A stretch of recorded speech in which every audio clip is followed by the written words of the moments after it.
In the grand halls of medieval castles, behind thick stone walls and velvet curtains, some kings did far more than rule. They indulged, they coerced, they corrupted.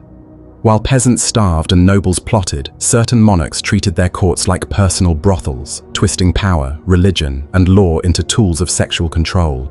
Charles II of Spain wasn't just born into royalty, he was born into centuries of inbreeding. The Habsburg dynasty, obsessed with keeping bloodlines pure, had practiced incest for generations. The result? A king so deformed and mentally impaired that courtiers whispered he was cursed. Charles had a jaw so massive he couldn't chew food properly, and he drooled constantly. But that wasn't the worst of it. His infertility and rumored impotence became a national crisis. Obsessed with producing an heir, the court forced his 2 wives into humiliating rituals and religious ceremonies, hoping divine intervention might cure his bedroom failures.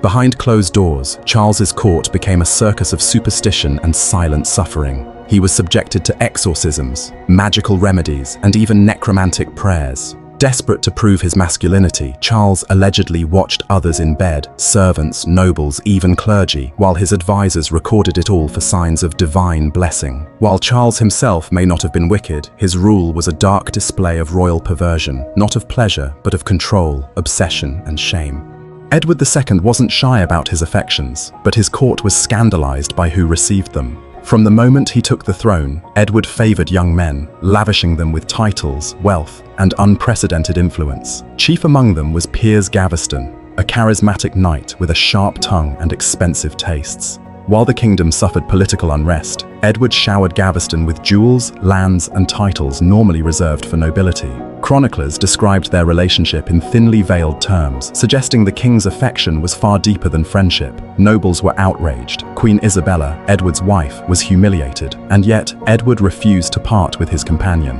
When Gaveston was finally executed by angry barons, Edward was inconsolable. But he quickly found another favorite in Hugh Despencer, whose cruelty toward the nobility and dominance over Edward only deepened the scandal. Royal court became a theater of sexual politics, betrayal, and revenge. Edward's downfall was as sordid as his reign. Captured during rebellion, legend says he met a horrifying end involving a red-hot poker, an alleged punishment as symbolic as it was cruel.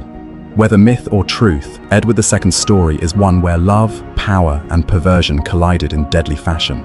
Alfonso XI of Castile ruled Spain with confidence and cruelty, but behind his battlefield victories was a court scandal that shocked even hardened nobles. Though he married Maria of Portugal, Alfonso ignored her completely. Instead, he openly paraded his mistress, Leonor de Guzman, as if she were queen. He gave Leonor palaces, jewels, and political power. She bore him 10 children, while his actual queen remained humiliated, alone, and powerless. Worse, Alfonso forced his court to accept Leonor at formal ceremonies, even seating her above high-ranking nobles and clergy. It wasn't just adultery, it was royal rebellion against decency.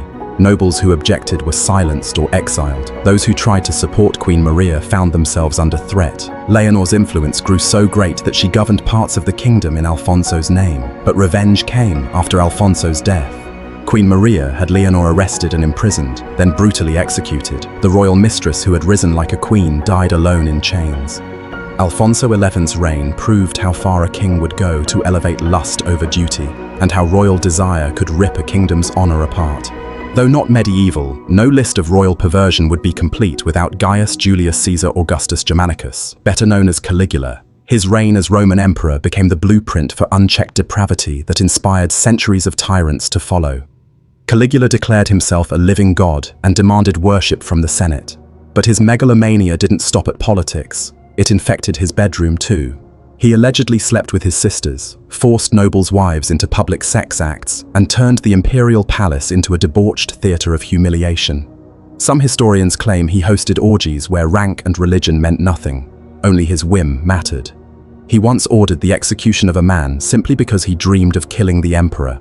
Another time, he made his horse a priest, and nearly a consul. But even animals weren't safe. Rumors claimed he engaged in bestial acts, though historians debate their truth.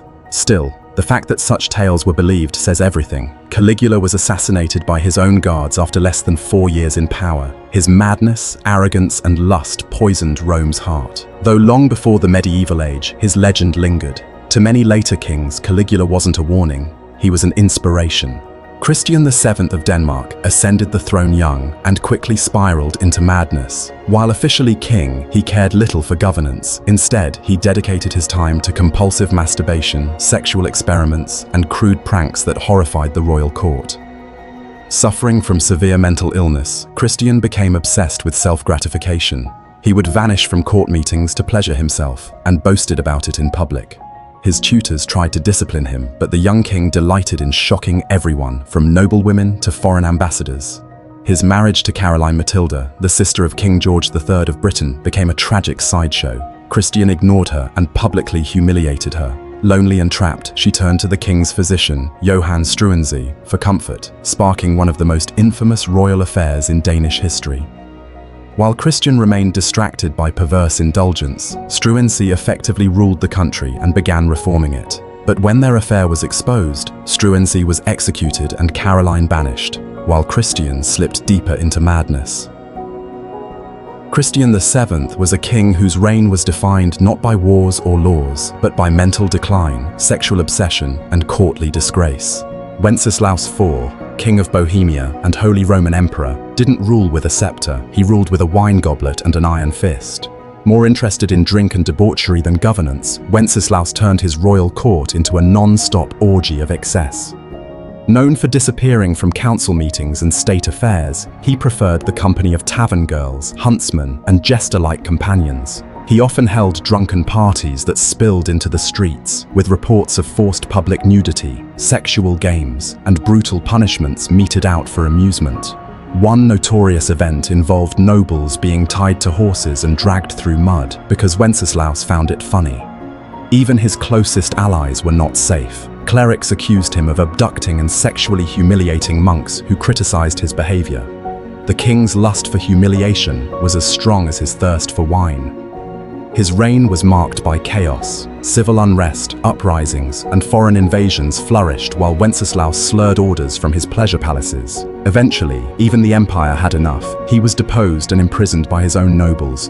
Alfonso VI of Leon and Castile was a warrior king, a bold unifier of Spain and conqueror of Toledo. But behind the battlefield glory lay a royal bedroom that defied all medieval norms. Unlike other kings who kept their lovers hidden, Alfonso flaunted them, and shockingly, he didn't mind sharing. Alfonso married multiple times, but many of his queens had questionable pasts, and even more scandalous roles during their time beside the king. One of his wives, Zaida, was originally a Muslim princess and widow of his enemy. Taken as a concubine, she converted and bore him children, but rumors claimed she remained a political hostage, used for both pleasure and propaganda. More disturbing were accounts from court chroniclers that suggested Alfonso not only tolerated infidelity within his palace, he encouraged it. Some even alleged that he allowed his favorites and close nobles access to his wives and concubines as rewards for loyalty. These weren't simple affairs. They were deliberate acts of dominance, both sexual and political. To Alfonso, women were part of diplomacy, war spoils, and manipulation.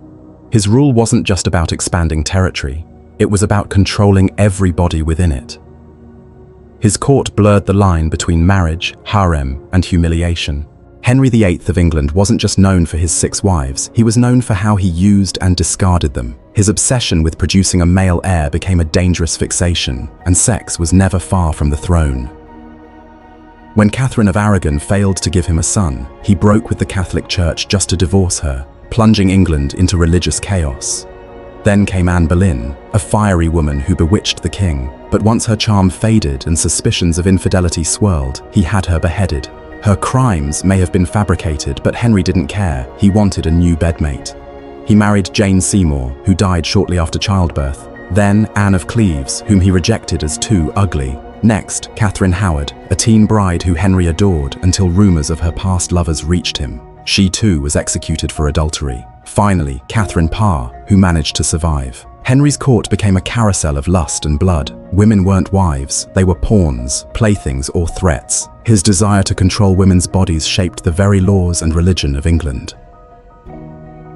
To love Henry VIII was to risk everything, including your head. Philip IV, known as Philip the Fair, had the face of a saint and the heart of a tyrant. While he outwardly promoted religious morality and divine justice, his court was a web of hypocrisy. Behind closed doors, Philip orchestrated one of the most shocking purges in medieval history, all while his own family scandals festered. In 1314, Philip accused his daughters-in-law of adultery with knights from the royal household. These weren't quiet accusations, they were spectacles. The women were arrested, their heads shaved, and they were thrown into dungeons. The alleged lovers were publicly tortured and executed in grotesque fashion. But some historians believe the king's outrage masked something darker: deflection. While his daughters-in-law were shamed and mutilated, Philip's own inner circle indulged freely in courtly excess. Rumors swirled of orgies, drunken rituals, and sadistic entertainments during feasts. It's possible the scandal was political, but the perverse cruelty with which it was handled reveals a twisted enjoyment in punishing sexual sin.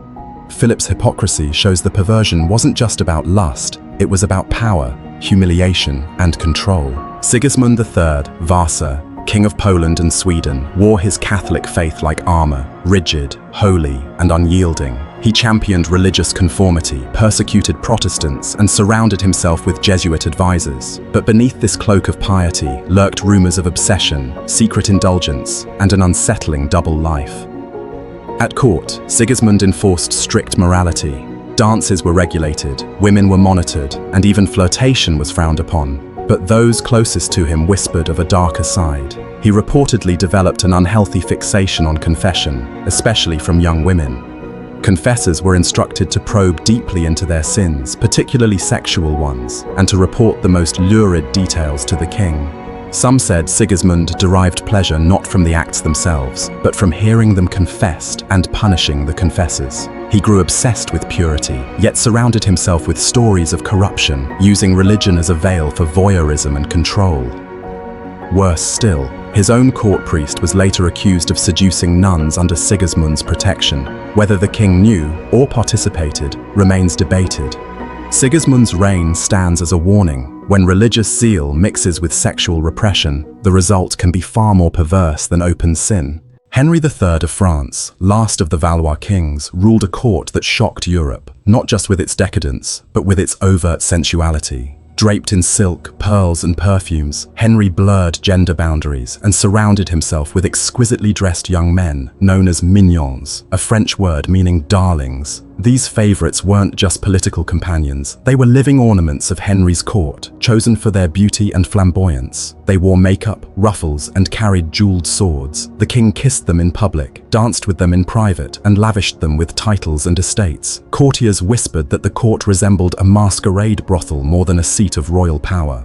Religious leaders were scandalized. Foreign ambassadors mocked Henry's effeminate dress and behavior. His obsession with physical beauty, elaborate ceremonies, and the sensual aesthetics of court life led many to accuse him of perversion and of being too distracted by lust to rule effectively.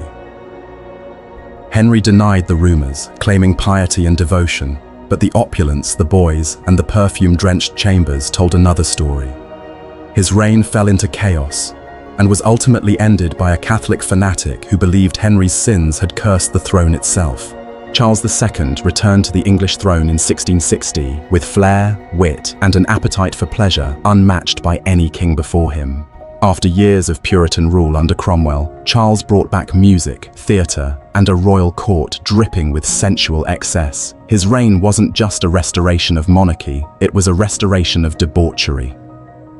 Nicknamed the Merry Monarch, Charles surrounded himself with actresses, mistresses, and lovers of all ranks. He officially acknowledged at least a dozen illegitimate children from 7 different women, though the true number was likely higher. Chief among his mistresses was the bold and beautiful Barbara Villiers, who flaunted her influence with open arrogance. Then came Nell Gwynn, a comic actress who became a national celebrity and Charles's favorite concubine. The king's court was one long, scandalous performance. Masquerades, masked balls, drunken poetry readings, and risque theatre dominated palace life. Ministers complained that Charles spent more time in the bedroom than in the council chamber. Yet the people forgave him. His charm, humor, and refusal to hide his vices made him oddly beloved. But behind the laughter was a truth. Charles II turned kingship into a theatre of lust, where governance bowed to desire. James I of England, the first Stuart king to rule both England and Scotland, was an eloquent scholar, a patron of the arts, and a monarch who filled his court with young, handsome male favourites. Though married with children, James's passions clearly leaned elsewhere, toward a string of gentlemen whom he showered with titles, gifts, and unchecked influence. His most famous lover was George Villiers, whom James elevated to Duke of Buckingham. James wrote Villiers passionate letters, calling him "my sweet child and wife," and publicly embraced him in ways that scandalized even the loose courts of the early 17th century. Villiers' rise to power was meteoric, fueled more by James's lust than his merit. But Villiers wasn't the only one. James kept a steady rotation of attractive young men, often handpicked for their beauty. Courtiers complained that the king's infatuations distorted justice, corrupted government, and fueled bitter rivalries at court. Though James insisted his relationships were spiritual, the open sensuality in his behavior and his refusal to hide it sparked gossip throughout Europe. Diplomats called his court a theatre of indulgence. James I blurred the lines between royal favoritism and royal desire, leaving behind a legacy of poetic language and whispered scandal. Charles VI of France, known as Charles the Mad, began his reign as a promising young monarch. But over time, his mind unraveled, and with it came delusions, paranoia, and disturbing behaviors that teetered on the edge of perversion. During his frequent psychotic episodes, Charles believed he was made of glass and would shatter if touched. He ran naked through the castle halls, attacked his servants in fits of rage, and often failed to recognize his own wife and children. But behind these tragic outbursts was a darker truth. His condition left the court vulnerable to manipulation, and some took advantage of it. While Charles wandered in madness, unscrupulous nobles controlled access to him, using the king to justify marriages, confiscations, and sexual favors. Some records suggest that women were sent to his chambers not for his pleasure, but to extract secrets or stage miraculous healings through physical intimacy. The king's mental illness was used as a smokescreen for courtly exploitation. His body may have been on the throne, but his mind was lost, and those around him turned his madness into political and personal gain. Charles VI became a tragic symbol, a broken king twisted into a puppet for other people's perversions. Though Nero ruled before the medieval period, his legacy of perversion influenced kings for centuries. He was Rome's most infamous tyrant, and his sexual appetites knew no bounds, nor shame. Nero seduced noble women, married multiple wives, and even castrated a young slave boy named Sporus, whom he dressed as an empress and publicly wed. He paraded this boy wife through Rome in full regalia, treating him as a queen. Roman historians claimed Nero later grew bored and took other lovers, male and female, often in bizarre, theatrical scenarios. His palace, the Domus Aurea, became a stage for orgies, mock weddings, and elaborate sexual displays.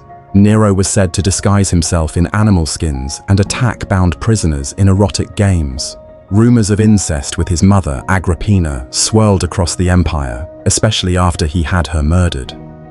Later, medieval monarchs looked to Rome as a symbol of imperial glory. But in Nero's case, they found a blueprint for unchecked lust and theatrical cruelty. Though centuries apart from medieval kings, Nero's legacy infected royal courts with the idea that power itself justified any pleasure, no matter how twisted. This is not the sanitized history you read in textbooks. These kings weren't just cruel, they were perverse. Some kept harems filled with frightened girls, others forced monks and nuns into orgies, a few even flaunted their lust during mass. The medieval crown wasn't just a symbol of divine right, it became a license to sin without consequence. But this series isn't about sensationalism, it's about the dark underbelly of absolute monarchy. Each chapter will expose one notorious ruler, backed by historical records and eyewitness accounts. From French kings with secret tunnels to Eastern emperors who turned executions into erotic theater, the truth is more disturbing than fiction. Are you ready to uncover the vilest lusts of medieval royalty? Then follow closely, because behind every royal curtain lies a scandal. Louis II of Bavaria, also called the Mad King, built fairy tale castles, but lived in a dark fantasy of isolation, obsession, and forbidden longing. A patron of the arts and lover of Wagnerian opera, Louis withdrew from reality and surrounded himself with beauty, both architectural and human. He was never married and was rumored to be deeply conflicted about his sexuality. His diaries, letters, and testimonies from servants suggest he pursued relationships with male servants, actors, and soldiers, always younger, always carefully chosen. His desires were often romanticized, but laced with secrecy and guilt. Louis built Neuschwanstein Castle not as a home, but as a dreamscape, filled with paintings of shirtless heroes, tragic princes, and godlike men.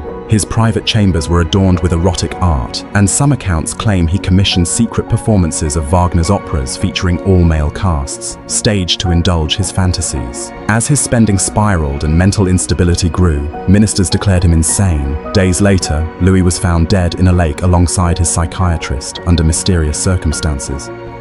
Louis II's perversion wasn't one of cruelty, but of isolation, longing, and dreams so intense they consumed both crown and mind. Louis XV ruled France with elegance and opulence, but his real kingdom was one of secrecy, seduction, and scandal. Hidden behind the golden gates of Versailles was Parc aux Cerfs, a private mansion where Louis kept a rotating roster of young mistresses, some barely into their teens. The king's agents scoured the countryside for beautiful girls, often from poor families, luring them with promises of wealth or nobility. Once inside the park, the girls lived in luxury, but they were caged in velvet. They were given new names, trained in royal manners, and expected to please the aging monarch whenever summoned. Louis hid this secret harem from the public, but not for long. Whispers spread, nobles grumbled, pamphlets mocked him. While France starved and rotted under economic strain, their king indulged in endless pleasure.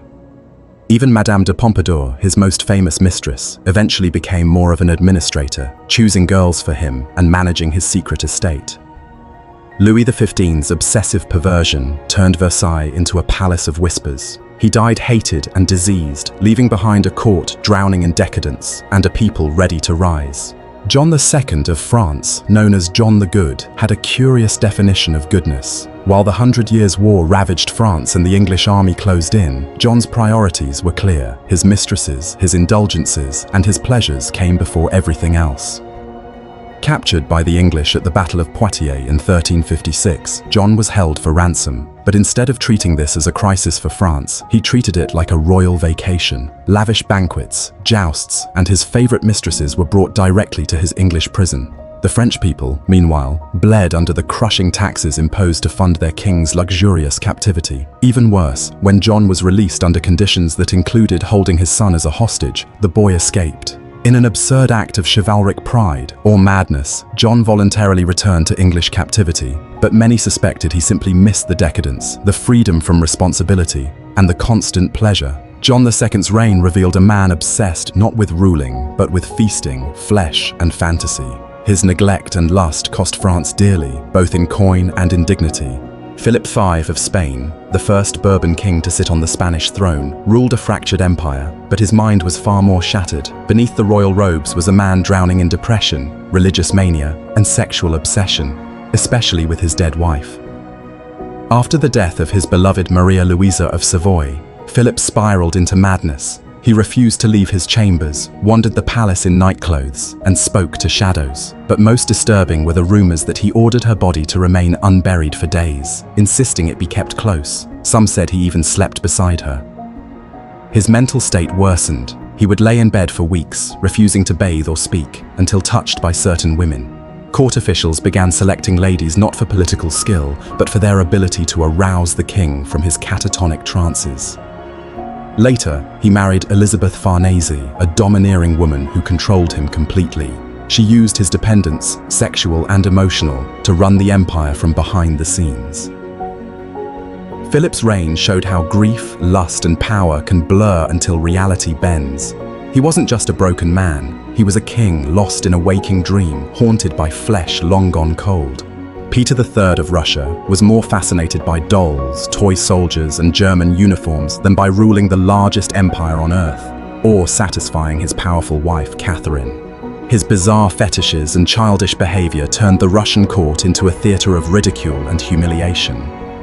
Obsessed with military play, Peter would spend hours drilling his toy army instead of attending affairs of state. He even forced real soldiers to dress like miniature versions of German troops so he could command them in mock battles. But his peculiar pleasures didn't end there. Peter had little interest in his wife, preferring to sleep alone or play with his collection of figurines. When he did engage in intimacy, it was awkward, mechanical, and often fueled by alcohol. Some accounts suggest he involved servants in strange rituals, blurring the line between power, punishment, and perversion. Meanwhile, Catherine burned with frustration. Her disgust with Peter's bizarre appetites and lack of political savvy eventually led her to orchestrate a coup. Peter was arrested, deposed, and mysteriously killed just days later. Ferdinand Wert of Naples, also known as Ferrante, ruled with charm, cruelty, and a uniquely perverse flair for theatrics. Outwardly, he was cultured, intelligent, and admired by Renaissance elites. But inside his castle, he kept a grotesque secret, a hidden room lined with the mummified corpses of his enemies. This hall of death wasn't just for storage, it was a display of domination. Ferrante would invite nobles to dine, then secretly lead them into the chamber to view the rotting remains of those who had betrayed him. It was part horror show, part warning, and deeply twisted. But his perversion wasn't limited to fear. Rumors spread that he took pleasure in the psychological torment of others, especially women at court. Servants whispered of secret chambers where cries were muffled by stone. He used intimacy not for connection but for power, reducing lovers to tools and threats. Ferdinand's reign was a carnival of fear. He combined lust with punishment, elegance with brutality. In his world, love and death were part of the same dark performance. Few kings so perfectly turned their bedroom and their throne into weapons of pure terror. Ivan IV of Russia, better known as Ivan the Terrible, ruled with brutality, paranoia, and a disturbingly complex relationship with pleasure and pain. Beneath the iron crown and flowing beard was a man haunted by religious guilt, lustful rage, and violent desires that often merged into one. Ivan's marriages, 8 in total, often ended in death, disappearance, or forced monastic exile. He viewed women as both divine gifts and dangerous temptresses. He demanded obedience, then punished it with cruelty. Some were beaten, others were imprisoned in towers. One died under mysterious circumstances just weeks after marriage. But Ivan didn't confine his cruelty to the palace. He created the Oprichnina, a personal terror force that raped, tortured, and executed thousands. Witnesses say Ivan sometimes watched, sometimes wept, and sometimes participated. In one infamous fit of rage, he struck and killed his own son, an heir he both loved and feared. The image of the Tsar cradling his dying child, weeping in horror, became a symbol of his tortured soul. Ivan's perversion wasn't pleasure alone. It was control, guilt, and divine madness wrapped in flesh. He ruled not just a kingdom, but a theater of fear, where lust and violence played side by side. Erik the White-Tongued of Sweden began his reign with intelligence, charm, and artistic flair, but beneath the polished exterior was a mind unraveling, twisting love, sex, and power into dangerous obsessions. His descent into paranoia turned the royal court into a stage of seduction, suspicion, and sudden death. Erik fell deeply for a commoner named Karin Monsdotter, making her his mistress, then shockingly, his queen. Nobles were outraged. But it wasn't the marriage that disturbed them most. It was Erik's possessiveness. He watched Karin obsessively, interrogated servants, and punished anyone he thought might have looked at her improperly. He became consumed by jealousy and fantasies of betrayal. Servants were tortured for whispers. Women in court were inspected for loyalty, not just politically, but sexually. Some claimed Erik forced confessions of imagined affairs and punished them with brutal precision. His madness climaxed with the Sture murders, a bloody purge of noblemen ordered during a paranoid breakdown. Erik claimed they were conspiring against him and against his wife. The executions were followed by long rants, fits of weeping, and erratic sexual behavior. Eventually, he was declared insane, imprisoned, and poisoned, perhaps by those who had finally had enough of love turned lethal. Vlad III of Wallachia, better known as Vlad the Impaler, was no ordinary king. His reign was defined not only by cruelty, but by a horrifying mixture of violence and sexual sadism that made him one of the most feared rulers of the Middle Ages. To his enemies, Vlad was a nightmare. He impaled tens of thousands, men, women, even children, on towering wooden stakes, letting them die slowly in agony. But what truly unsettled chroniclers was how much he seemed to enjoy it. Some reports claim Vlad dined among the impaled, dipping his bread in their blood while calmly eating and smiling. His sexual perversions were intertwined with his punishments. Virgins who resisted his rule were stripped, tortured, and publicly humiliated. Adulterous women were disemboweled. He believed sexuality should be controlled through fear and used torture as both punishment and spectacle. In one infamous account, he invited hundreds of nobles to a feast, only to lock the doors and have them all impaled. It wasn't just revenge, it was a carefully staged performance of domination, both political and psychological.